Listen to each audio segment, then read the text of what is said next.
Hello வணக்கம். இன்றைக்கி நம்ம டேலியில் பார்க்க போகிற டாபிக் வந்து ஜாப் காஸ்டிங். இப்போ ஜாப் காஸ்டிங் அப்படிங்கிறது மெயினாக நம்ம இது என்ன பர்பஸ்க்காக யூஸ் பண்ணோம் அப்படின்னா, இப்போ எக்ஸாம்பிள் நம்ம வந்து ஒரு ப்ராஜெக்ட் ஒன்று எடுத்திருக்கோம். இப்போ எக்ஸாம்பிள் ஒரு பில்டிங் கன்ஸ்ட்ரக்ஷன் ப்ராஜெக்ட் எடுத்திருக்கோன்னு வச்சுங்களேன். இப்போ அந்த ப்ராஜெக்ட்டுக்கு நம்ம எவ்வளோ ரா மெட்டீரியலுக்காக செலவு பண்ணியிருக்கோம், அப்புறம் அடிஷ்னல் எக்ஸ்பென்சஸ் என்னென்ன செலவு பண்ணியிருக்கோம், அப்புறம் அதன் மூலயமா நமக்கு வந்து பார்த்தீங்கன்னா இன்கேஸ் வந்து பார்த்தீங்கன்னா இந்த ப்ராஜெக்ட் மூலயமா நமக்கு ப்ராஃபிட் கிடச்சிச்சா ஆர் லாஸ் கிடச்சிச்சா அப்படிங்கிறத ஒரு எக்ஸாக்டாக நம்ம கால்குலேட் பண்ணி பார்க்கக்கூடியதுக்கு தான் நம்ம என்ன பண்ணுறோம், இந்த ஜாப் காஸ்டிங் அப்படிங்கிற ஆப்ஷன்ஸை நம்ம யூஸ் பண்ணுறோம். இப்போ ரா மெட்டீரியல் எவ்வளோ யூஸ் பண்ணணும், எவ்வளோ பேலன்ஸ் இருக்குது, எவ்வளோ ரிட்டர்ன் எடுத்துகிட்டு வந்தோம், அதேமாதிரி அடிஷ்னலாக நான் காஸ்டஸ் யூஸ் பண்ணியிருக்கோம். இப்போது இந்த பில்டிங் ப்ராஜெக்ட்டுக்காக நம்ம கஸ்டமர்ட்டேருந்து எவ்வளோ பணம் வாங்கியிருக்கோம், அதன் மூலயமா நமக்கு எவ்வளோ ப்ராஃபிட் ஆர் லாஸ் கிடச்சிருக்கு அப்படிங்கிறத எக்ஸாக்டாக நம்ம பார்க்குறதுக்கு தான் நம்ம ஜாப் காஸ்டிங் அப்படிங்கிற ஆப்ஷன்ஸையே நம்ம யூஸ் பண்ணுறோம். இதை டேலியில் நம்ம எப்படி யூஸ் பண்ணுறது அப்படிங்கிறத பற்றி நம்ம பார்க்க போகிறோம். இப்போது நம்ம ஒரு எக்ஸாம்பிளுக்கு என்ன பண்ண போகிறோம், நம்ம ஒரு பில்டிங் கன்ஸ்ட்ரக்ஷன் பண்ணுறோம், கன்ஸ்ட்ரக்ஷன் பண்ணி கொடுத்துட்ருக்கோம் அப்படின்னு வச்சுங்களேன். இப்போ நம்ம என்ன பண்ண போகிறோம், நம்ம ஒரு ப்ராஜெக்ட் ஒன்று எடுக்க போகிறோம். அதுக்கு என்ன பண்ண போகிறோம், ரா மெட்டீரியல் வாங்க போகிறோம். அந்த ரா மெட்டீரியல் என்ன பண்ண போகிறோம், சைட்டுக்கு ட்ரான்ஸ்ஃபர் பண்ண போகிறோம். சைட்டுக்கு ட்ரான்ஸ்ஃபர் பண்ண பிறகு என்ன பண்ண போகிறோம், லேபர் காஸ்ட் இதெல்லாம் கொடுத்து பண்ண போகிறோம். பேலன்ஸ் ரா மெட்டீரியல் என்ன பண்ண போகிறோம், திரும்பவும் நம்மளுடைய குடோனுக்கு ரிட்டர்ன் எடுத்துகிட்டு வர போகிறோம். இதன் மூலயமா நமக்கு எவ்வளோ ப்ராஃபிட் கிடச்சிருக்கு, லாஸ் கிடச்சிருக்கு அப்படிங்கிறத பற்றி நம்ம பார்க்க போகிறோம். ஸோ இதை வந்து பார்த்திங்கன்னா நம்ம ஒரு கம்ப்யூட்டர் அசம்பிளிங் கம்பெனிஸு, அதேமாதிரி அனதர் வேறு எந்த விதமான அவுட் சைட்ஸ் ப்ராஜெக்ட்ஸ் எது இருக்கோ அது எல்லாத்துக்கும் நம்ம என்ன பண்ணலாம், அந்த ஜாப் காஸ்டிங் அப்படிங்கிறத யூஸ் பண்ணோம்னா எக்ஸாக்டாக நமக்கு லாபமாக நஷ்டமா அப்படிங்கிறத கண்டுபிடிக்கிறதுக்கு ரொம்ப யூஸ்ஃபுல்லாக இருக்கும். ஸோ இப்போ நம்ம என்ன பண்ணுவோம், டேலிக்குள்ளே போவோம். நான் ஆல்ரெடி வந்து பார்த்தீங்கன்னா பில்டிங் கன்ஸ்ட்ரக்டர்னு சொல்லிட்டு ஒரு கம்பெனி ஒன்று க்ரியேட் பண்ணியிருக்கேன். ஃபஸ்ட்டு என்ன பண்ணோம், நம்ம F11 ஃபியூச்சர்ஸை கிளிக் பண்ணுறோம். கிளிக் பண்ணிவிட்டு அதில் இன்வென்ட்ரி ஃபியூச்சர்ஸ் போகிறேன். இன்வென்ட்ரி ஃபியூச்சர்ஸ் போயிட்டு அதில் என்ன பண்ண போகிறோம் அப்படின்னா, மெயின்டைன் மல்டிபிள் குடவுன் அப்படிங்கிற ஆப்ஷன்ஸ்க்கு நான் எஸ் கொடுத்துக்கிறேன். கண்ட்ரோல் ஏ கொடுத்து சேவ் பண்ணிடுறேன். அதுக்கப்புறம் என்ன பண்ணுறோம், அக்கௌண்டிங் ஃபியூச்சர்ஸ் போகிறோம். அக்கௌண்டிங் ஃபியூச்சரில் போய்ட்டு என்ன பண்ணுறோம், maintain cost center for job costing அப்படிங்கிற ஆப்ஷன்ஸ் ரெண்டுத்துக்கும் நான் எஸ் கொடுத்துக்கிறேன். சேவ் பண்ணிவிட்டேன். இப்போ என்ன பண்ண போகிறோம், நேராக இன்வென்ட்ரி ஃபியூச்சர்ஸ் போகும். ஃபஸ்ட்டு என்ன பண்ணுவோன்னா குடவுன் க்ரியேட் பண்ணிப்போம். அதாவது 2 குடவுன்ஸ். ஒன்று நம்மகிட்ட ஆல்ரெடி மெயின் லொக்கேஷன்ஸ் இருக்குது. இப்போ என்ன பண்ண போகிறோம், ப்ராஜெக்ட் சைட்னு போட்டுப்போம். ப்ராஜெக்ட் சைட் வந்து பார்த்திங்கன்னா நம்ம என்ன பண்ண போகிறோம், ஜாப் காஸ்டிங்கை வந்து பார்த்திங்கன்னா என்ன பண்ண போகிறோம், எனேபிள் பண்ண போகிறோம். ஸோ அப்போ என்ன பண்ணணும், நம்ம முன்னாடியே வந்து பார்த்திங்கன்னா என்ன பண்ணியிருக்கணும், ஒரு ஜாப் காஸ்டிங் க்ரியேட் பண்ணியிருக்கணும். நான் க்ரியேட் பண்ணாமல் டேரெக்டாக என்ன பண்ணிட்டேன், நான் குடோனுக்கு வந்துட்டேன். ஸோ அப்போ என்ன பண்ண, நம்ம ஒரு ப்ராஜெக்ட் சைட் பேர் வந்து பார்த்திங்கன்னா ஒன்று நான் க்ரியேட் பண்ணிக்கிறேன் இது மூலயமாவே. So Alt C use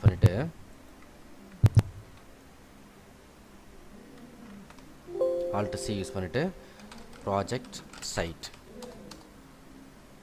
so use for job costing yes. So கொடுத்துட்டேன், இப்போ என்ன பண்ண போகிறோம், ஃபஸ்ட்டு வந்து பார்த்தீங்கன்னா நம்ம என்ன பண்ணிட்டோம், ஃபஸ்ட்டே நம்ம அக்கௌண்ட் இன்ஃபோவில் காஸ்ட் சென்டர் க்ரியேட் பண்ணணும். ஸோ நம்ம வந்து பார்த்தீங்கன்னா குடோன் க்ரியேட் பண்ணும்போது ப்ராஜெக்ட் சைட்ஸ்னு சொல்லிட்டு ஒரு காஸ்ட் சென்டர் ஒன்று க்ரியேட் பண்ணிட்டேன். அப்புறம் குடோன் க்ரியேட் பண்ணியாச்சு. அடுத்து நெக்ஸ்ட் என்ன பண்ண போகிறேன், நான் இதில் இன்வென்ட்ரி இன்ஃபோவில் போயிட்டு வவுச்சர் டைப்பில் என்ன பண்ண போகிறேன், ஆல்ட்ரு பண்ண போகிறேன். அதாவது ஸ்டாக் ஜேர்னல் அப்படிங்கிற வவுச்சரில் 2 விதமான வவுச்சர் யூஸ் பண்ண போகிறேன். நேம் ஆஃப் கிளாஸஸ் க்ரியேட் பண்ண போகிறேன். ஒன்று ட்ரான்ஸ்ஃபர், மெட்டீரியலை ப்ராஜெக்ட் சைட்டுக்கு ட்ரான்ஸ்ஃபர் பண்ணுறது. அப்புறம் கன்சம்ஷன், ஸோ எவ்வளோ மெட்டீரியல் வந்து பார்த்திங்கன்னா அந்த ப்ராஜெக்டுக்காக யூஸ் பண்ணியிருக்காங்க. ஸோ 2 விதமான நேம் ஆஃப் கிளாஸஸ் க்ரியேட் பண்ணிக்கிட்டேன். அடுத்து நெக்ஸ்ட்டு நம்ம என்ன பண்ண போகிறோம், இப்போ ப்ராஜெக்ட் சைட்டுக்கு ஒரு எஸ்டிமேட். இப்போ எக்ஸாம்பிள் வந்து பார்த்திங்கன்னா அந்த ப்ராஜெக்ட்டுக்கு வந்து பார்த்திங்கன்னா நம்ம என்ன பண்ணுறோம், கஸ்டமர்கிட்ட அதோடைய காஸ்ட் எவ்வளோ அப்படிங்கிறத நம்ம என்ன பண்ணுறோம், அலாட் பண்ணுறோம். ஸோ அப்போ என்ன பண்ணுறோம், நேராக அக்கௌண்டிங் வவுச்சரில் போயிட்டு ஜேர்னல் வவுச்சரில் போயிட்டு என்ன பண்ணுறோம், mister X customer sundry debtor.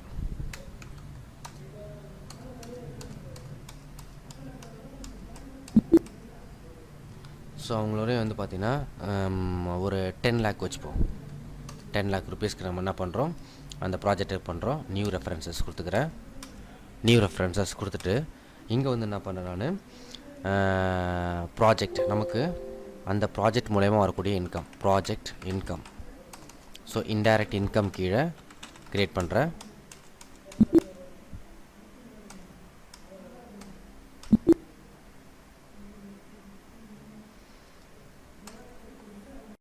So அடுத்து என்ன பண்ண போகிறேன், இப்போ வந்து பார்த்தீங்கன்னா அவங்களுக்கு எவ்வளோ அந்த ப்ராஜெக்டோடைய வேல்யூ வந்து அசைன் பண்ணிட்டோம். இப்போ என்ன பண்ண போகிறோம், அவங்கள்ட்ட நம்ம என்ன பண்ண போகிறோம், ஒரு பர்டிகுலர் அட்வான்ஸ் என்ன பண்ண போகிறோம், ரிசீவ் பண்ண போகிறோம். ஸோ ரிசிப்ட் வச்சஸ். ஸோ மிஸ்டர் எக்ஸ் கஸ்டமர் அவங்களுக்கு 10 lakh rupees, ஒரு 7 lakh rupees வந்து பார்த்தீங்கன்னா தரதாக வச்சுப்பாங்க அட்ஜஸ்ட் ரெஃபரன்சஸில். சாரி, நான் என்ன பண்ணிட்டேன், 7 lakh rupees.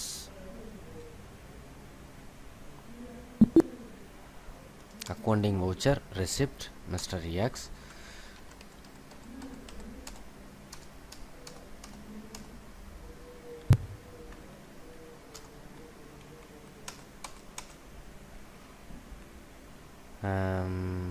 On account.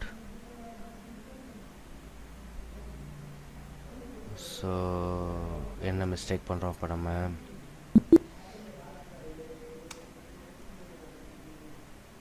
Okay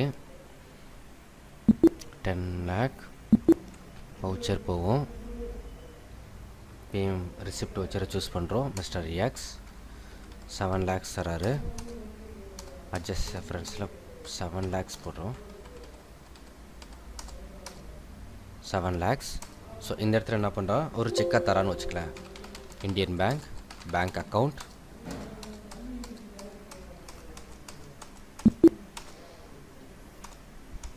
so இப்போ வந்து அவங்கள்ட்டேருந்து ஒரு 7 லட்ச ரூபா என்ன பண்ணோம், நம்ம வாங்கிட்டோம். 10 லட்ச ரூபா ப்ராஜெக்ட்டு, 7 லட்ச ரூபா என்ன பண்ணிட்டோம், நம்ம அவங்கள்ட்டேருந்து வாங்கிட்டோம்.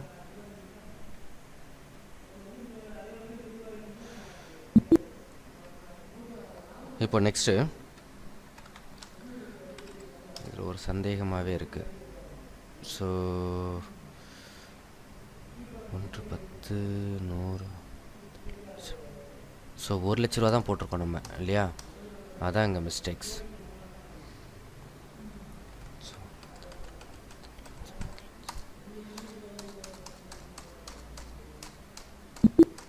இப்போ கரெக்டாக காமிக்கணும்னு நினைக்கிறேன். Okay 3 lakh rupees. ஸோ இதான் மிஸ்டேக் நம்ம பண்ணது. ஸோ இப்போ என்ன பண்ணோம், next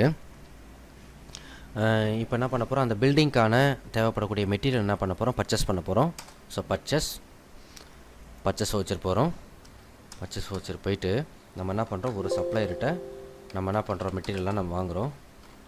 sundry creditor. So first என்ன பண்ண போகிறேன், நான் அதேமாதிரி ஆல்ட் சி யூஸ் பண்ணிவிட்டு பர்ச்சேஸ் அக்கௌண்ட். ஸோ நம்ம காஸ்ட் சென்டர் இங்கே கொடுக்கணும்னு தேவையில்லை. Alt C BRICS. So BRICS வந்து பார்த்தீங்கன்னா நமக்கு நம்பர்ஸ் இல்லையா, என்ஓஎஸ் நம்பர். ஸோ நான் என்ன பண்ண போகிறேன், மெயின் லொக்கேஷனில், நாட் ப்ராஜெக்ட் சைட், மெயின் லொக்கேஷனில் என்ன பண்ணுறேன், நான் ஒரு 50,000 கல் வாங்கி போடுறேன். ஸோ ஒரு கல் 7 ரூபா 50 பைசாவுக்கு வாங்குறேன்னு வச்சுப்போம். 7.5. அடுத்து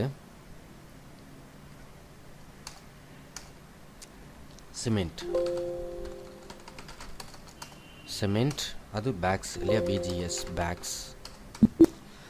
ஸோ என்ன பண்ண, நான் அதையும் மெயின் லொக்கேஷன், ப்ரைமரி லொக்கேஷனில் ஒரு 50 பேக்ஸ் வாங்கி போடுறேன். 300 rupees வச்சு போதோட வேலை. அடுத்து நெக்ஸ்ட்டு அயன்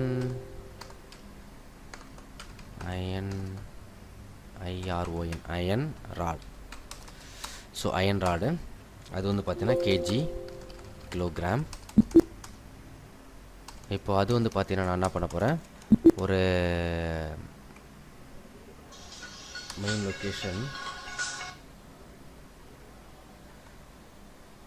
ஒரு 750 வாங்குகிறேன்.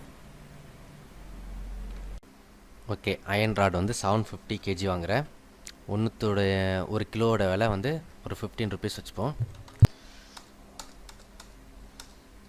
அடுத்து next river sand. River sand. So river sand எப்போதும் வந்து பார்த்தீங்கன்னா நம்ம யூனிட்டில் வாங்குவோம். ஸோ நான் அதுக்கு யூடின்னு கொடுத்துக்கிறேன். யூனிட். ஸோ அதையும் நம்ம மெயின் லொக்கேஷனில் ஸ்டோர் பண்ணுறோம். ஒரு 15 யூனிட்ஸ் வாங்குறதா வச்சுப்போம். ஒன்றுத்தோட விலை வந்து 2500 rupees ஒரு யூனிட்டோட ஒரு விலை. ஸோ இப்போ நம்ம எல்லாத்தையும் பர்ச்சேஸ் பண்ணிட்டோம். இப்போ என்ன பண்ணணும், இந்த குட்ஸை வந்து நம்ம ப்ராஜெக்ட் சைட்டுக்கு நம்ம ட்ரான்ஸ்ஃபர் பண்ணணும். ஸோ அதுக்கு என்ன பண்ணோம், நம்ம நேராக இன்வென்ட்ரி வவுச்சர் போகிறோம். இன்வென்ட்ரி வவுச்சரில் போய்ட்டு இப்போ ஸ்டாக் ஜேர்னல். ஸோ ஸ்டாக் ஜேர்னலில் ஆல்ரெடி வந்து பார்த்தீங்கன்னா 2 கிளாஸஸ் க்ரியேட் பண்ணியிருக்கோம். ஒன்று கன்சம்ஷன் அண்ட் அனதர் ஒன்று ட்ரான்ஸ்ஃபர். ஸோ இப்போ என்ன பண்ண போகிறோம், நம்ம ப்ராஜெக்ட் சைட்டுக்கு நம்ம மெட்டீரியல் ட்ரான்ஸ்ஃபர் பண்ண போகிறோம். ஸோ ட்ரான்ஸ்ஃபருங்கிற ஆப்ஷன்ஸை யூஸ் பண்ணுறேன். ஸோ நம்மகிட்ட வந்து பார்த்திங்கன்னா நமக்கு மெயின் லொக்கேஷனில் தான் நம்மளுடைய மெட்டீரியல்ஸ் எல்லாமே இருக்குது. ஸோ நமக்கு தேவையான பொருளை மட்டும் என்ன பண்ணணும், நம்ம ப்ராஜெக்ட் சைட்டுக்கு நான் மாற்றுறேன். இப்போ எக்ஸாம்பிள் என்கிட்ட 50,000 நம்பர்ஸ் ஆஃப் பிரிக்ஸ் இருக்குது. ஸோ அதை என்ன பண்ணேன், நான் ப்ராஜெக்ட் சைட்டுக்கு ஒரு 45,000 ட்ரான்ஸ்ஃபர் பண்ணுறேன். ஸோ சாரி, இந்த இடத்துல நம்ம என்ன பண்ணுறோம், ப்ராஜெக்ட் சைட் டெஸ்டினேஷன்ஸ். இது வந்து பார்த்திங்கன்னா நமக்கு மெயின் லொக்கேஷன்ஸ். ஸோ 45,000. அடுத்து நெக்ஸ்ட்டு சிமெண்ட். ஸோ சிமெண்ட் என்ன பண்ணுறேன், நான் மெயின் லொக்கேஷன்ஸ்லேருந்து ஒரு 40 பேக்ஸை நான் ட்ரான்ஸ்ஃபர் பண்ணுறேன். ஸோ அயன் ராட் என்ன பண்ணுறேன், ஒரு 700 kg மெயின் லொக்கேஷன்லேருந்து ஒரு 700 kg என்ன பண்ணுறேன், நான் ப்ராஜெக்ட் சைட்டுக்கு ட்ரான்ஸ்ஃபர் பண்ணுறேன். அதுக்கப்புறம் நம்ம ரிவர் சாண்ட். ஸோ ரிவர் சாண்டில் மெயின் லொக்கேஷன்லேருந்து ஒரு 10 யூனிட்ஸ் என்ன பண்ணுறேன், ட்ரான்ஸ்ஃபர் பண்ணுறேன். இப்போ நம்ம ப்ராஜெக்ட் சைட்டுக்கு நம்ம மெட்டீரியலை ட்ரான்ஸ்ஃபர் பண்ணிட்டோம். இப்போ மெட்டீரியல் ட்ரான்ஸ்ஃபர் பண்ண மெட்டீரியலை எவ்வளோ வந்து பார்த்திங்கன்னா ப்ராஜெக்ட் சைட்டில் செலவு பண்ணியிருக்காங்க, எவ்வளோ பேலன்ஸ் இருக்குது, ஸோ அதை வந்து எவ்வளோ கன்சம்ஷன் எவ்வளோ எடுத்திருக்காங்க அப்படிங்கிறத நம்ம அடுத்து போடணும். ஸோ அதுக்கு திரும்ப என்ன பண்ண, நான் Alt F7 ப்ரெஸ் பண்ணுறேன். கன்சம்ஷன். ஸோ இப்போது பிரிக்ஸ் வந்து பார்த்தீங்கன்னா 15,000 எங்கே ப்ராஜெக்ட் சைட்டில் 45,000 இருக்குது. என்ன பண்ணியிருக்காங்க, 43,000 என்ன பண்ணியிருக்காங்க, பிரிக்ஸை ஸ்பெண்ட் பண்ணியிருக்காங்க.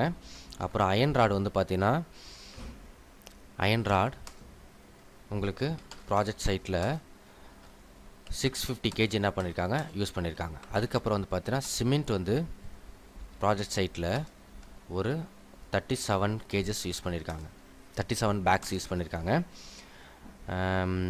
அதுக்கப்புறம் வந்து பார்த்தீங்கன்னா உங்களுக்கு ஒன் மோர் திங் என்ன மிஸ் பண்ணிட்டோம், river sand. So river sand வந்து ப்ராஜெக்ட் சைட்டில் 10 யூனிட்ஸ் நம்மகிட்ட இருக்குது. ஸோ 9 யூனிட்ஸ் வந்து பார்த்தீங்கன்னா ஸ்பெண்ட் பண்ணியிருக்காங்க. ஸோ அப்போ என்ன பண்ணிட்டோம், மெயின் லொக்கேஷன்லேருந்து மெட்டீரியல் ட்ரான்ஸ்ஃபர் பண்ணிட்டோம். இப்போது இந்த பில்டிங் கன்ஸ்ட்ரக்ஷனுக்காக எவ்வளோ வந்து மெட்டீரியலில் செலவு பண்ணியிருக்காங்க அப்படிங்கிற ஆப்ஷன்ஸும் நம்ம யூஸ் பண்ணிட்டோம். இப்போ என்ன பண்ண போகிறோம், நம்ம இந்த மெட்டீரியலை கன்ஸ்ட்ரக்ஷன் பண்ணதுக்கு என்னென்ன மாதிரியான செலவுகள் பேமெண்ட் பண்ணியிருக்கோம் அதை பண்ணணும். இப்போ எக்ஸாம்பிள் நம்ம வந்து பார்த்திங்கன்னா வேஜஸ் கொடுத்துருப்போம். வேஜஸ் இப்போ வந்து பார்த்திங்கன்னா ஒரு 55,000 செலவு பண்ணியிருக்கேன்னு வச்சுப்போம். இப்போ நம்ம வந்து பார்த்திங்கன்னா அதை என்ன பண்ணுறோம், நான் பேங்க் மூலயமா செக்காக நான் இஷ்யூ பண்ணுறேன். அதுக்கப்புறம் வந்து பார்த்திங்கன்னா நம்ம டிரான்ஸ்போர்ட் சார்ஜஸ் செலவு பண்ணியிருக்கலாம். Transport charges. So direct expenses. Cost centre are applicable அப்படிங்கிற ஆப்ஷன்ஸுக்கு கண்டிப்பாக என்ன பண்ணாமல் எஸ் கொடுக்கணும். ஸோ லாஸ்ட்டு வவுச்சர் க்ரியேட் பண்ணும்போது நான் சொல்ல மறந்துட்டேன். ஸோ அதுக்கு நம்ம எஸ் கொடுக்குறோம். ஸோ எஸ் கொடுத்துட்டு ஸோ டிரான்ஸ்போர்ட் சார்ஜஸ்க்காக இது வரைக்கும் ஒரு 20,000 rupees ஸ்பெண்ட் பண்ணதாக வச்சுப்போம்.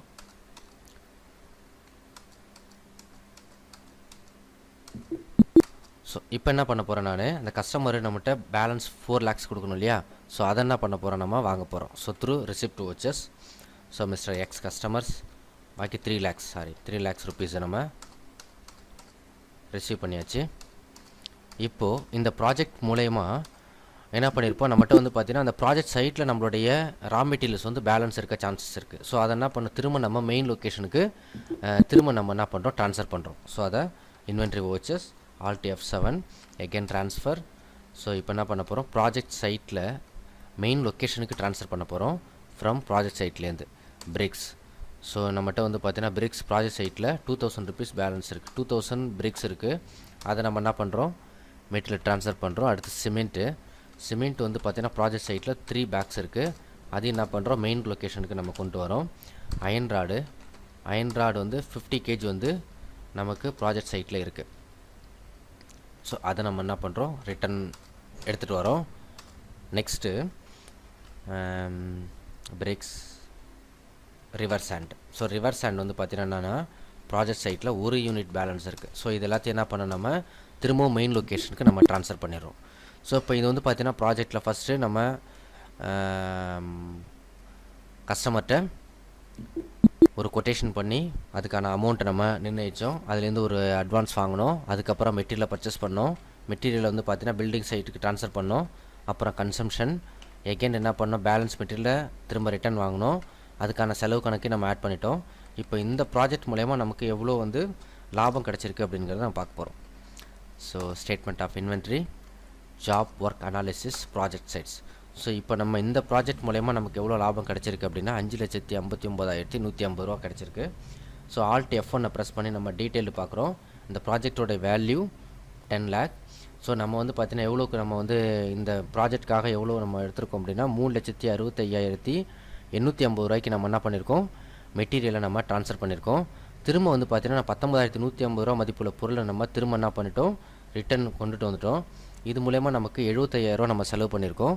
ஸோ நமக்கு மொத்த செலவு 4,40,850 ரூபா செலவு பண்ணியிருக்கோம். பாக்கி வந்து நமக்கு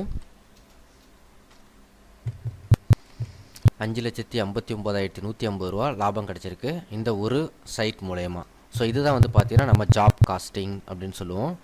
அதாவது ஒரு பர்டிகுலர் ப்ராஜெக்ட் மூலயமா நமக்கு எவ்வளோ லாபம் கிடச்சிருக்கு இல்லை நஷ்டம் கிடச்சிருக்கு அப்படிங்கிறத பார்க்குறதுக்கு இந்த ஜாப் காஸ்டிங் அப்படிங்கிற ஆப்ஷன்ஸை நம்ம யூஸ் பண்ணலாம். என்னுடைய சேனல் உங்களுக்கு பிடிச்சிருந்துச்சுன்னா சப்ஸ்கிரைப் பண்ணுங்கள், லைக் பண்ணுங்கள், கமெண்ட் பண்ணுங்கள். நன்றி, வணக்கம்.